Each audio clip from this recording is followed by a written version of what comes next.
Alright, welcome back to another episode of No Man's Sky. I hope you're all doing well. Basically, I have 3 episodes that are all ready to go.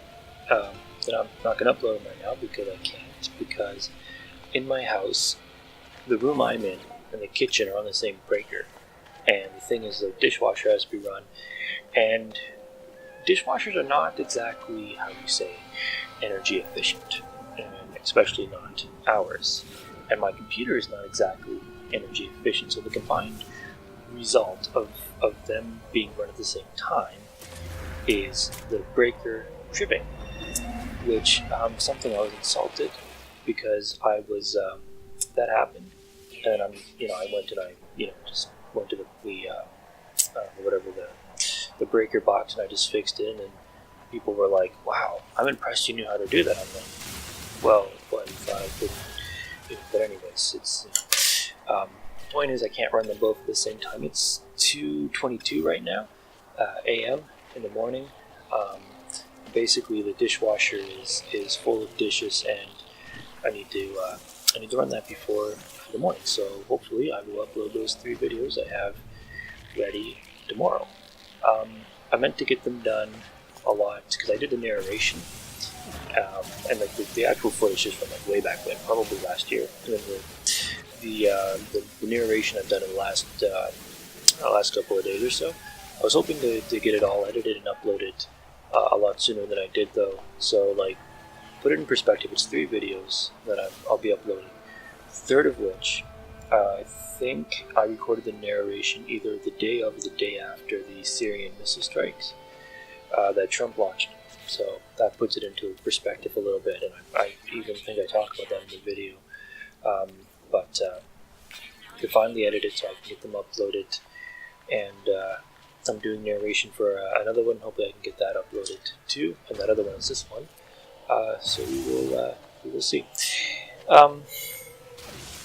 Something that happened recently is the United Airlines thing that's been getting a lot of coverage, or these people have been talking about it a lot. It's a really bad PR event. Basically, this entire thing, you write a handbook, like how to not do PR, and that would be a very good handbook. I would buy that handbook. If you're marketing, buy the handbook, how to not do PR, and expose on the United Airlines handling blah blah blah whatever, right? It's such a bizarre situation, like from start to finish. It's so bizarre, and basically what happened is, first there's this whole thing about overbooking flights, which they do, because if you don't overbook flights, you lose money, apparently, because of all the people who don't show up to their flights, either because of late flights or them just not feeling like it. And then the other thing, the kind of the crux of the problem was they needed to get employees to where the plane was going, right? So I don't even think that this particular plane was overbooked. I think that overbooking thing has just come into it because reasons, but I think it was just that they're trying to get the employees over. It could have also been overbooked. Like, it could have been some people who were denied access on the plane that we just don't know about. But this particular issue is about them trying to transport employees, right? As opposed to having 2 customers that they're trying to put on the same seat. So the thing is, it's so bizarre, and they had these 4 employees who were apparently super critical to the takeoff of flights, where at the next, I don't know what it's called per plane, but like the next stop, I'll say. And if those employees are so super critical, like, why would you not have the super critical employees where they need to be? You know what I mean? Like if you have super critical employees, why wouldn't you just have them there all the time? You just have super critical employees everywhere, and then you don't have this problem. So that's kind of point A. But the other thing is, like, couldn't you just stand on the plane? Like, I realize it's not a bus, but on a bus, like, if there's no seat, you just kind of stand and just grab a pole. Because isn't there? I'm 99% sure there's a space, right, for like all the stewards and stuff. Couldn't they just hang out with the stewards? Like, why do you even have to take someone's seat for that, right? And or could they maybe add a super critical employee only section or something? Maybe something like that would help in the future. I don't know. I read someone commented on one of the articles. Someone said, "Well, why don't they sell flights at a slight discount that if you buy you might get bumped, like you have a really high likelihood of getting bumped. They not just the fine print, but in the fine print they're allowed to do that, right? And then there's nothing you can do about it. They're allowed to do that, but like in the bold print, that'd be an idea for you to consider. I don't know if it's a great idea that I have to run it through the metrics, but it sounds like a good idea. They just have to see and find out if that would work. It would be something I think they should consider, but it's so weird. But because they go on the plan and say, hey, we're offering incentives. Would anyone like to take the incentive and go? And no one does. I might have taken the incentive. I think it was like $800. Plus I think they were going to comp a hotel. I assume they would have paid for they would have made you buy the other plane ticket to get where you're trying to go. For the other flight you'd have to take. Because that'd be fun, right? Like, oh yeah, we give you $800, but you got to give it back. You got to give that back to pay for the next flight. That would have been fun. But it's like no one took the thing. So they said they selected 4 customers, and it was like the whole algorithm. So they selected 4 customers who would go get off. And so 3 of them went, and 1 guy didn't. And this is where where it kind of got bad, right, at this point. And everyone's blaming the corporation, which isn't entirely fair. I think the corporation is at fault, but not exclusively. So people are like, oh, you can't blame the security guards or officers or whatever. It's like, yes, because people are not accountable for their actions. And no onus is being put on the customer either. And I think really everyone kind of didn't act their best. I'm just saying, like, the corporation probably needs to work on some better policies about this. They need something broken. They need to fix it. The security guards could have handled that a lot better. Like, my goodness, they dragged him out on the floor. Like, wouldn't you stand the guy up and walk him out? Or something? And it's hilarious because they had to do it twice. And he ran back on the plane. But the guy, he was throwing a temper tantrum. Like, he could have worked with them a little better. I think he could have maybe, because they do have that right to accommodate you, and I'm doing quotation marks right now. It is like when you buy the ticket, you're agreeing to that. So really, by law, he's supposed to do what they tell him, and they have the right to take him off the plane. I guess it's similar to a citizen's arrest almost. It's kind of similar to that, but at the same time, they could have maybe tried to pull off another customer instead. So, okay, fine, it's important to you. Will anyone else? Now we've tried to offer incentives, and no one took it. So we asked these 4 people to leave. 3 of them did. We just need 1 more person to come off. Would someone come off so that this guy can stay on? Or even just have that 1 guy stand. Like, we get 3 guys off. Why can't the 1 employee stand, right? Like, I don't know. It's just, could have been handled so much better than by everybody. It's kind of like, and we all like to blame corporations, instead of individuals, because it's, I don't know, we just like to. But it's even that said, even though people have an unfair bias against corporations, it's kind of hard to put a lot of onus on the customer, considering, like, yeah, he acted out, and the way he acted wasn't good, but when you consider how the officers acted, that kind of overshadows his acting out, because basically he threw a tantrum, right? Which is bad, and he shouldn't have done that. But it's hard to say, well, he was a problem when the officers acted so out of line. That's kind of the thing with that. But it's just such a weird thing.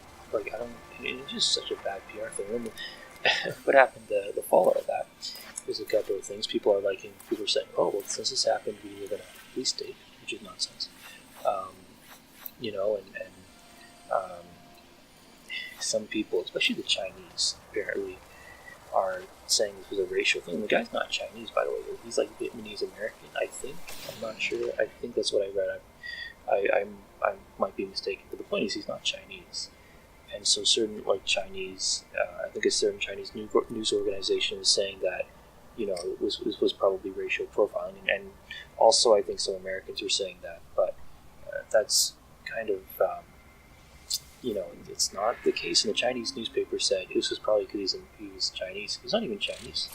It's kind of racist on the Chinese newspapers' part, because I guess they just assumed by the way he looked that he was Chinese. But at least from what I read, it's not. I don't know why people have to make it a race thing. Um, I think it's clear it wasn't a race thing. That it's just, that they didn't really handle the situation that well, and it has nothing to do with the fact that he wasn't white, as some people have suggested. I don't know. It's just so weird how this happened. Like, and just you think you would have thought this through. Like, I don't know what happened that they realized, like how they only knew they needed those people there after everyone boarded. That seems like just logistically, that seems really really bad. Like it does. It'll be interesting to see if this goes to court, how that goes, because they did have the right to remove him from the flight, but it could be argued they used excessive force, and that would be more so where the problem would be. So a court would uphold their right to take him off the plane, but not necessarily how they took him off the plane, but the how is more important than what in this case. Although some courts wouldn't even uphold the what, like a lower, like for example, in Canada, someone told me about this. The commissioners were guarding the place, and the commissioners are basically like really good security guards. So this guy was basically doing illegal stuff, and they tried to make a citizen's arrest, like literally by just saying, and these are trained guys, you remember too, right? Literally by just saying, okay, we're gonna detain you to the police. It's not like they even used force. And the guy was in a car, and he hit the guy at the car door and drove away.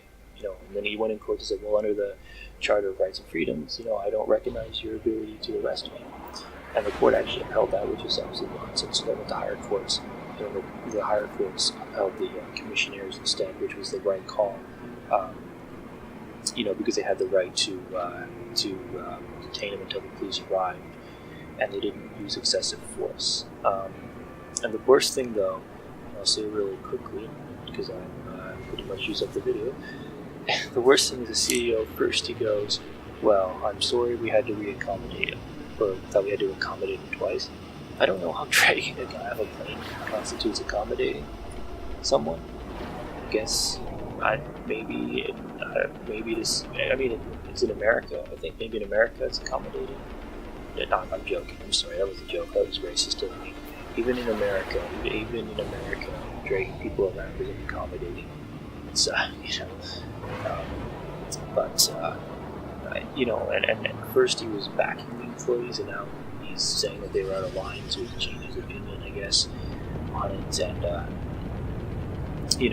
just that thing he said about, I'm sorry we had to re-accommodate him. That was quite literally the worst thing they could have done. Like, in a like a movie or something, when like it rains and someone goes, well, this couldn't possibly get worse.